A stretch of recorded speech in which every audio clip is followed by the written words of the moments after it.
On a much lighter note, and after all of that being said, come on, Mr. DJ, let's get it started! Hey! Let's get it started!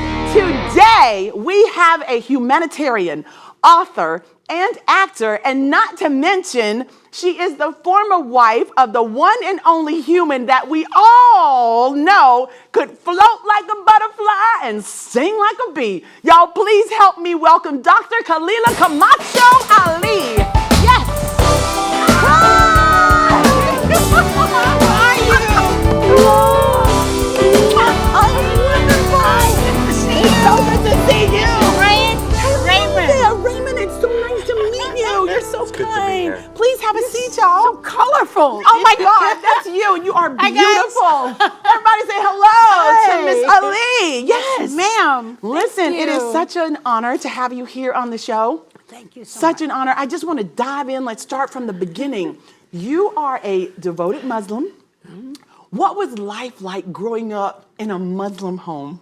It's challenging. Challenging. It wasn't too bad for me because we was under the leadership of the Honorable Elijah Muhammad, who my father was one of his security guards. And when he wasn't working, he would be his security guard. My dad was he made him the first lieutenant. So, but when my father joined a long time ago, back in the 40s, before I was born, the Elijah Muhammad did like the Rumpelstiltskin did. He says, when you have a child, I'm gonna keep her and we'll put her in our Muslim school. She's not gonna go in a public school. And I didn't. I graduated from kindergarten to 12th grade in a Muslim school. And it's totally different. It's like a private school. You know, like one of the Catholic schools or something, they have special laws and everything that you abide by, which is awesome. It's amazing. Yeah. Would you say that Mr. Muhammad Ali connected from sharing the same beliefs, that y'all connected because of the religious beliefs you shared? Well, he was fascinated with the way I acted as a fighter of Islam. He was fascinated the way I grew up. Wow. And how smart I was as a little girl. And when he first came, when he met Malcolm X, he wanted to know how did you learn about all this? And instead of him just being all excited over Malcolm X, he wanted to know where he learned it from. Right. So that made him get interested in seeing the empire of the Honorable Elijah Muhammad's world in Chicago, headquarters in Chicago. Wow. So he started visiting certain areas when he won the gold medal in Rome, Italy. And when he came to visit our school. Wow. And when he came to our school, he was bragging, he was 18 years old. So he was bragging how he had got up and told everybody in school, I'm going to be the heavyweight champion of the world before I'm 21, so get your autographs now because I'm going to be famous. I love it. He claimed that thing. He claimed it. Yes. And I go, is he nuts? How does he know what he's going to do with 21? But he just knew, right? I didn't understand that. So how did your love story begin with him? This is how the target got on my forehead. The target, I love it. He said that, and he had the name Cassius Clay. Of course, I'm Muslim, so the slave name is not really, promoting that is not really a kicker in our world, right? So when he came in and he gave everybody the autograph, he came to me and said, "Hey, little girl, here's my autograph. I'm going to be famous." And I said, wait a minute. I said, let me read this. It says, Cassius Marcellus, that's your name? He said, yeah. I said, but Cassius Marcellus is a Roman name. Do you know what Romans did to people? Wow. I said, and then this is the kicker here. You got clay. That's like dirt. So you just tore him apart. Wow. And you proud of this, brother? And he go, well, I thought I was. and I tore up the autograph. I tore it up. I said, look, until you have a name of honor, till you have a name of respect, matter of fact, until you have a Muslim name, you take this name. I don't want it. You keep it. Are you serious? Yeah. So you are the At one 10 why years old, he changed his name? I did that, and that freaked him out. He said, man, she tore up my name, man. Yeah. She tore up my name. Who is she? I said, oh, leave her alone. That's Princess of Islam. She's a Muslim, and her father, forget about it. Stop it. So how did he officially get you then? How old are you? How old is she? He says, 10. 10! A 10-year-old girl told. And he was 18. Pretty boys don't like to be rejected. You know, guys, you know what I'm talking about, right? Yeah. No, we know that they don't like to be rejected. So you rejected him. Yeah. So then how did he come back strong? He said, she coming in dirt. How did you come back strong on him? But, you know, what did he do to get you? He said, well, you would be good for me. Not at 10, though. Not at 10. He was waiting. Right. He waited for you. He kept coming like 3 years later. Yes. He came back. He said, where she is? I said, man, leave her alone, man. Leave her alone. He said, well, where'd she go? Where did she go? He said, but he wanted the knowledge, too. He was in search of you for the knowledge. The knowledge, because he was impressed. Correct. He'd never seen a little girl do that to him. Mm-hmm. And so now... that time. We're wedding day. Yeah, well, you know what happened? I graduated from high school. Uh-huh. You know, valedictorian, and I went to the prom with one of the Muslim brothers who I grew up with. Mm-hmm. And when I got home from the prom, he was at your doorstep? At the doorstep, and he came to ask my mama all kind of questions. You got to read the book, chick. That's you got to read the book. Yeah. And he was trying to ask me, how old were you when you got married? And I said, and then the guy who took me to prom, he says, what is Muhammad Ali doing at your house? I says, I don't know. I've been with you all day. So when the brother dropped me off, and I asked my dad, he says, Dad, why is Cassius Clay here? He said, well, he's been here all day looking for you. So he knew almost instantly that you were going to be his wife. Yeah. He knew that. I already knew it. So how did his determination, how did that make you feel? Well, this is the thing. He studied to try to find out how to get me. So he said, you're going to be my wife. And I go, now that's a new approach. That's a new approach, Raymond. Cut to the chase. Yeah. I said, why do you ask me that? He said, well, you know what? You didn't turn me down so many times, and you called my name dirt and all of this. And I asked John Ali to ask you, if somebody asked you to marry him, what would you say? And he told me, you said no. I said, so that's why John Ali asked me that. And he said, yeah, I asked him first. And I said, and I wanted to make sure you wasn't going to say no to me. And I said, oh, wow, that's cool. But that's kind of cool, I said, too. okay. Like, he sent a little messenger to find out. Say, if any man asked me to marry him, I would have said no anyway. I would have no. I would know. Oh, my goodness. So what told my made you dad say I would yes? never say yes to a man ever. So why did you say yes? I didn't. I said okay. He said, you're going to be my wife. I said, okay. I said, you said you want to be famous though, right? He said, yeah. I said, well, I'm going to make you more famous than any man in the world. And what was your plan? That was my plan.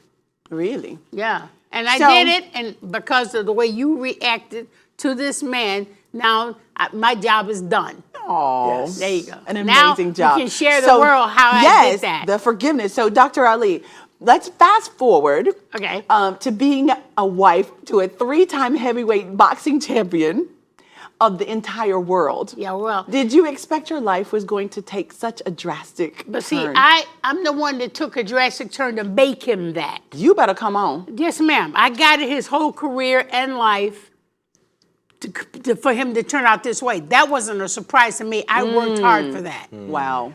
I'm the one that took my tablet and wrote down all the correspondence, all the Dan Rathers, all the Walter Cronkite's, all the people that was in the news media. I wrote down their name in a book.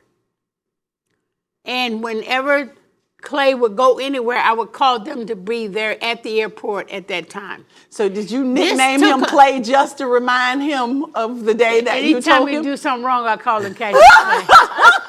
I call him Cash. Every time we do something wrong, Cassius, come here, baby. And he knew then He what knew you were she's saying. mad. My But you know wife's what? mad. They say behind every great man is an incredible woman, a strong woman. Yeah. And so, to But be there. I look at us as a team, though. Of course, it is. But You're once, one. Once you get married, I believe that you're I one. feel it's a team. He wasn't a very educated person, but he was clever. And he did boast about boxing, and that's one thing I totally know that's what he does. I had nothing to do with that at all. Right. That's something he knew, and he knew how to promote himself. But he didn't know how to be a Muslim and to fight for Islam and stand up for his beliefs. That I had to teach him. You taught him that. Yeah. He didn't have that. You have to realize this is a man that was born in Kentucky, Louisville, Kentucky. I was born in Chicago. Chi-town, So, yes. you know what I'm saying? Yes, ma'am, I do. So people from Chicago don't move to Kentucky. No, not They at all. have to come from Kentucky and move to Chicago. Yes, and then they get schooled. Yeah, there you go. Yes. That is sort of that. And it was a perfect opportunity for me to path his career. Yes. You didn't know back then he wasn't liked like he is now. He wasn't respected because he didn't go to the army and fight for his country. Correct. People hated him for it. He wasn't well liked. I agree. He talked too much. He was a big mouth. He bragged about. They said he was conceited, but he wasn't conceited. He was convinced. Okay. Yeah. I love that. Yeah, he and there's was a convinced. huge difference. He knew how to knock people out. If he could knock Literally. the DJ over there out in 3 rounds, he'll just play with him and play with him and just knock him out in 2. Right. Or something like that. You know what I'm saying? You know what I'm saying? Yes. You just lost it. I mean, and then he would see, half the fight was psychological. Yeah. He would Yes. call Floyd Patterson a rabbit. He said, "You are nothing but a little rabbit." So wait a minute. It sounds like he took the same thing, the same tactic you used with his name, and he turned that into using it against his opponents. So some of Mr. Ali's most quotable moments came from you. Yeah. You were more than a wife. You had a huge impact on him. But see, when I saw somebody call a man a rabbit, He called a man a rabbit. yeah, too. and then when he got ready to fight him, he took a Tell bushel the of carrot carrots story. in there and said, "Hey, eat this." No. Oh, the guy was He was messed up. He was already lost the fight before he got in the ring. Right, because he got in his mind. He was pissed off. Wow. I mean, people who I'm a karate champion. Are you? Yes, I'm That's a 9th degree black amazing. belt. You better come on. I can hurt you. And Hands are registered. Yeah, see, I don't do all the sweating and all that. You know, I look and I hit and that's it. I'm done. I sweat when I train. I don't get into. I don't do all that. You are I'll eat pretty too much. stuff. I don't do all that. Right. So, but he whoops people psychologically. Right. And I asked him, why does he do that? You know what he told me? He loved going to wrestler. He liked going to wrestling. And this white guy named Gorgeous George would say he was pretty, and he would comb his blonde hair and have 2 blondes on each side of him and say he was pretty. And do you know people filled the stadium up just for them to mess up his face? Oh my goodness. And so Clay took it to that level. He said, I'm going to put it into boxing. Okay, that's what I'm saying. So he listen. did this wrestling tactic in boxing. And then put it into boxing. That's what made him totally unique. That's amazing. Wow. That's and amazing. there will never The be another strategy. one like it. I don't care what he's done to me or whatever. He is the greatest champion of all time. I love to hear you say that. That's but I'm amazing. the champion on the other side. Come on, baby. Yeah. Yes. So Color to Learn. Yes. With Mama Ali's Ali. children's coloring book. Yes. Yes. Talk about being a champion in that area as well. Yes. You know what? I didn't know what I was going to do with my life when I divorced him. And I had a problem. I was stuck. And so by being a Muslim, I just sat down and started reading the life and story of Prophet Muhammad. May peace and blessings be upon him. And he was known to have the most greatest character. Have the best character, the greatest man as far as, other than him just being a prophet, he was, his manners and etiquette was like the perfect person. Men have talked about him, Aristotle and Einstein. They've always spoke and read that Prophet Muhammad was the greatest prophet ever because of the mannerism. So I said, okay. I said, if I can get good manners with our children, they could go a long way in life. That's and so true. And they can go to heaven, go to Jannah by being a good person. Yes. You know. So It's I about did character. that. That's what discovered the coloring book. Oh, and it is fantastic. Yes. Raymond and I is going to rebuild that and put it in Amazon. It's going to be a series. Oh, 12 wonderful, 12 pack. wonderful. Yeah, 12 so yes, pack. I'm sure our viewers want to know, who is Raymond? Oh, Raymond! Everybody loves Hey Raymond. guys, this is The Raymond backup Ali. singer. I'm the Raymond backup Ali. singer. He's a backup singer. He's one of my business moguls. He Love helped it. me structure my career. It's for production, books. He's a master at books. He has 10 books of his own. Well, right? I will tell you that is an honor to have both of you Yeah, here on the show. Dr. Ali, I always ask my guest for a quote, and I feel like you are filled with amazing quotes. Okay. Would you please share one of your quotes with us? Don't count the days. Make the days count.